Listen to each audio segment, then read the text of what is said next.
بسم اللہ الرحمن الرحیم۔ اللہ کے نام سے شروع کرتا ہوں جو دلوں کے راز خوب جانتا ہے۔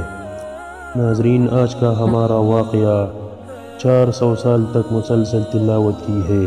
10ویں ہجری میں جب سلطان سلیم کو خلافت ملی تو وہ حضور صلی اللہ علیہ وسلم کی طرف منسوب تبرکات کو مصر سے استنبول لے آئے اور یہ اہتمام کیا کہ توپ کاپی سرائے میں ان کو محفوظ رکھنے کے لیے ایک مستقل کمرہ تعمیر کیا اور اس کمرے میں خود اپنے ہاتھ سے جھاڑو دیتے تھے۔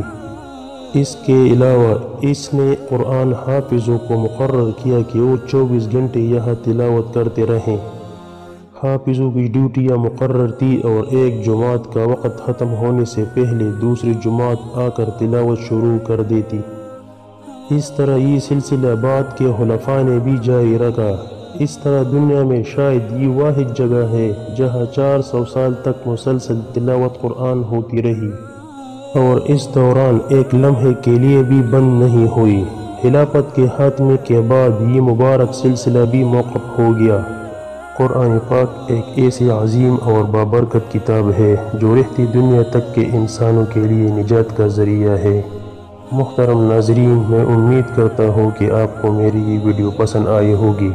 اپنی پسندیدہ چینل اسلامک انفارمیشن کو ضرور سبسکرائب کریں اور ثواب کی نیت سے آگے شیئر کریں۔ اللہ ہم سب کا حامی اور ناصر ہو، آمین۔